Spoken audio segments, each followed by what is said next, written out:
I'd like to thank everybody for coming today to the 9th Annual Small Press and Alternative Comics Expo. I'm getting real good at saying that. And we're all here for the day prize. We have Dave Sim, who I'm real happy to have him here with Uden House. It's a Secret Project 1. We really appreciate that. That's kind of a first here for us to premiere something like that, something of that magnitude. So we all know Dave from 300 some issues of Cerebus, and you know, what else can I say? And coming up Glamourpuss. So without any further... 7 spaces. And 7 spaces. I think it's only a few people that beat you at that. So without further ado, here's Dave Sim for the day prize.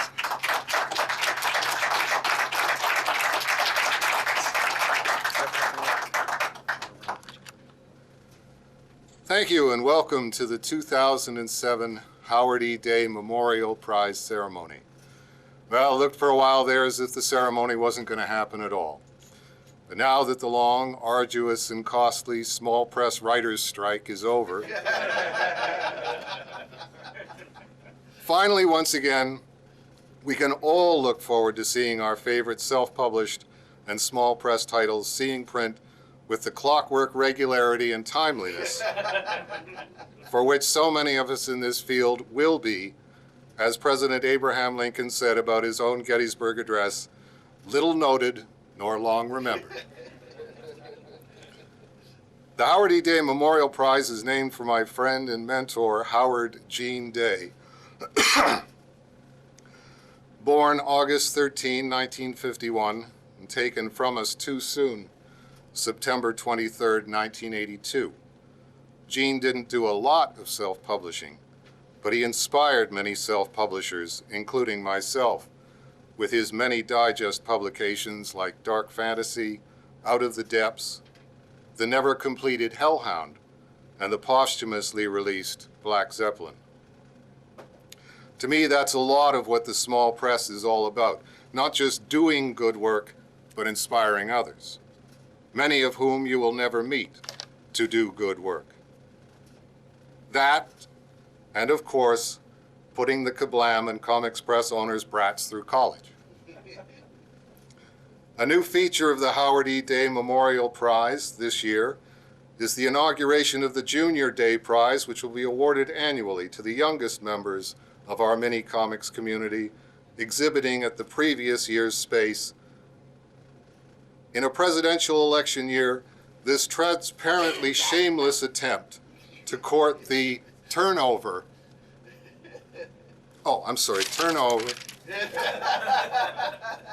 ever-elusive family values vote wouldn't fool a 5-year-old, which is why we have chosen to set a minimum age requirement of 6 years old.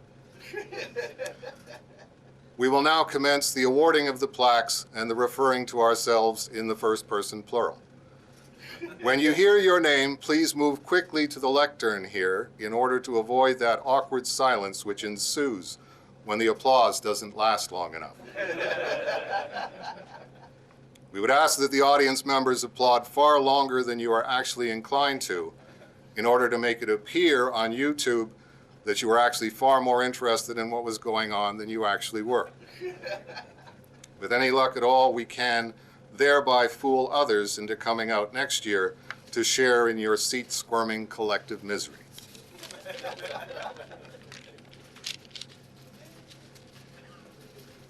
Zach Flippo is 10 now, but inspired at the age of 8 by such pop culture icons as Pokemon and, I'm going to need some help with this, Yu-Gi-Oh?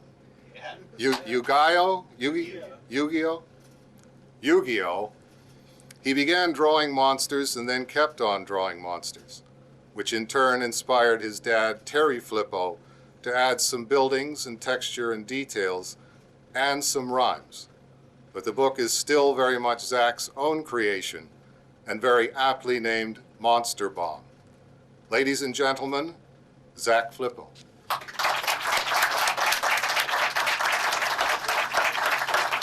We're going to boost you up so that you can say something into the microphone. Do I have to say something? Yeah.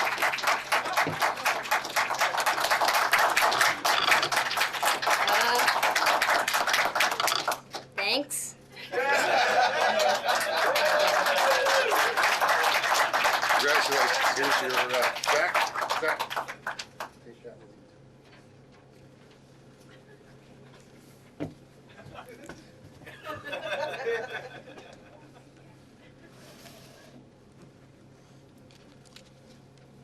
you. Ian Shires is our next proud dad, and Madison Maddie Shires is our next Junior Day Prize recipient. Maybe it's something in their diets these days, but this one also features a monster who lives in a cave and who eats brains.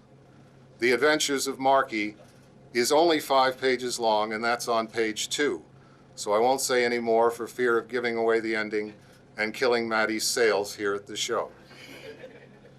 Please welcome our second Junior Day Prize nominee, Maddie Shires.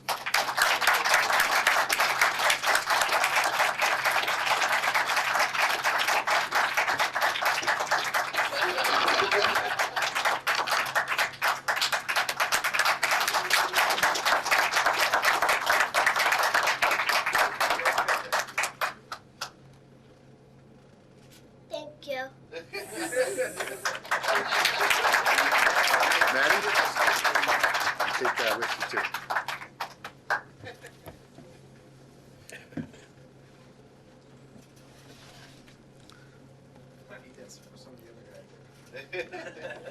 Get this back up here. Robert James Algio is our next nominee for the first issue of Skull Pen, whose lead character is a ballpoint pen with a skull on top of it. I have many names. You may call me Skull Pen. See, if this Glamourpuss thing doesn't work out, my fallback position is being the voice actor for the hit Skull Pen animated cartoon. Skull Pen only has one song on his iPod, Mother by Danzig. Mother screams across the cosmos like the entrails of Napoleon, drawn across the bones of Hitler as they stretch the skin of Stalin across a drum shell made of the solidified essence of napalm and genocide. It's just this sort of whimsical, lighthearted, all-ages family entertainment we see too little of in the comic field these days. Ladies and gentlemen, Robert James Algio.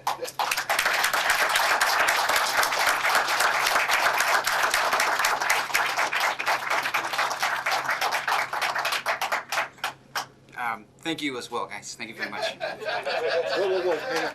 You get this with you.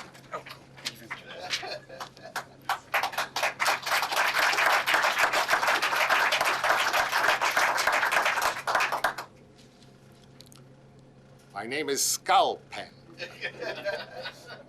Sounds like a great way to make a living to me. Our next nominee is WYSIWYG Technical Pamphlet by Ed Piskor, an entirely fictional, entirely plausible history of Kevin Boing Thunk Fennicle, the Houdini hacker.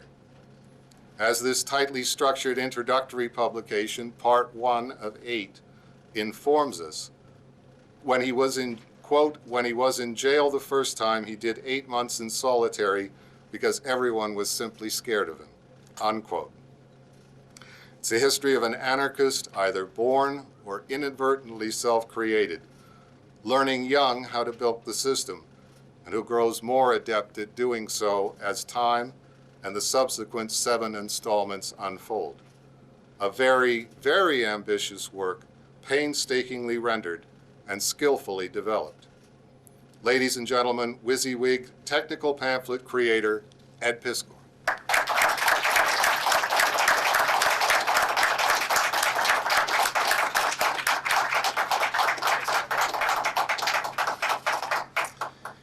Thanks a lot. This is a pretty cool incentive to keep producing the rest of the other issues that I plan to. Thanks.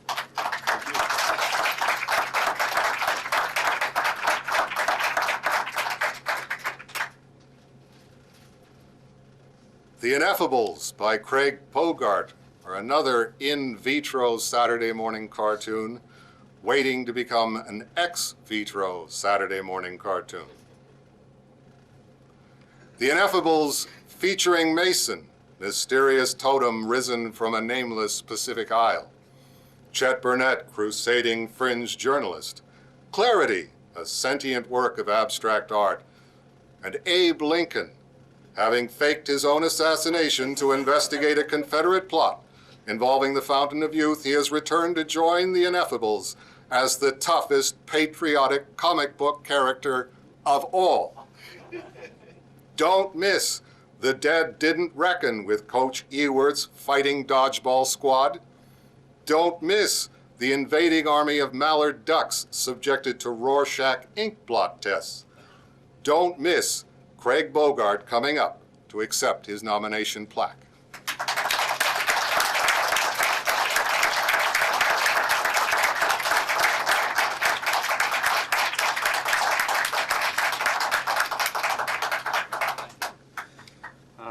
Thanks very much. I'd like to dedicate this to Steve Gerber, who passed away a few weeks ago and was a huge influence on my own work.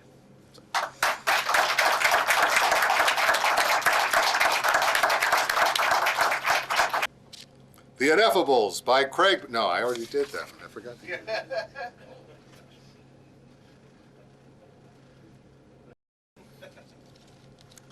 Ricky Gonzalez, Victims at the End of the World, is our next nominee. It is a tightly woven and excruciatingly poignant graphic novella which takes place, quote, in a world where forgotten dolls are reborn and reformed, unquote. Although drawn in a primitivist style, the story is compellingly nuanced, composed of layer upon layer of introspective narration, illustrating plainly that the experience of not letting go and of willfully mistaking self-interested inference for self-evident implication is an all too human one, transcending gender and transcending sexual preference. Ladies and gentlemen, Ricky Gonzalez.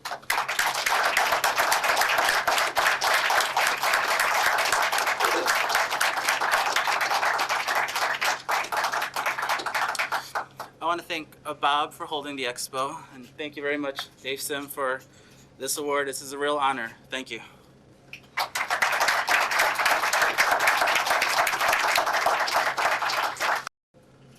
Our next nominee is Daybreak by Brian Ralph, a graphic novel that first appeared on the New Bodega blog and in the magazine The Drama.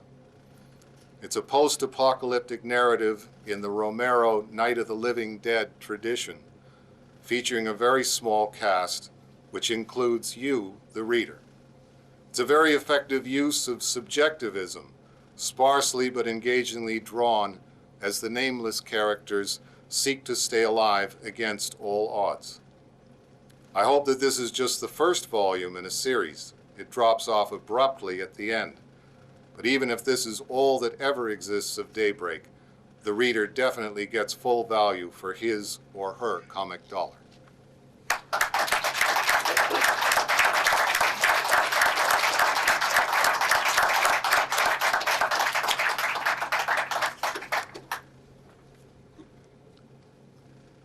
Accepting for Brian Ralph. Well, thanks for Brian, and I thought some of the Bodega guys were here, but I guess they didn't hear the announcement, but thanks. I will make sure he gets it.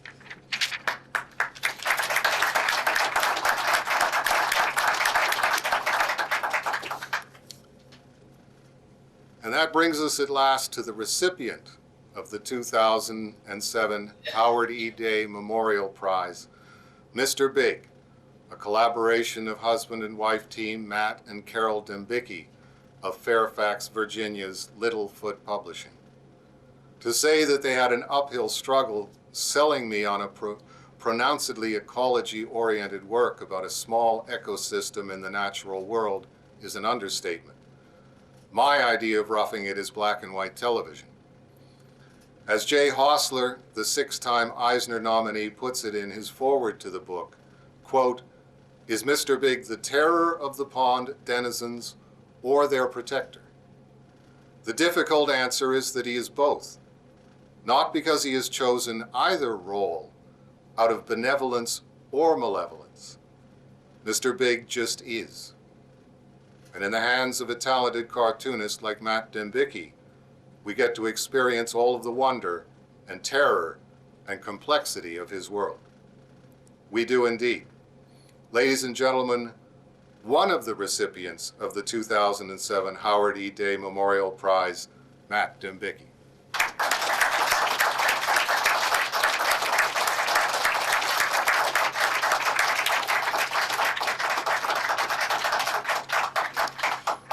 Well, I'd like to thank Dave for giving all the cartoonists an opportunity for this, and we're really honored, especially given the quality of the nominees this year and in previous years. We're just happy to be in that little circle. Carol's going to be here tomorrow. If anyone wants to chat with her, she's actually more personable than I am. So thank you again.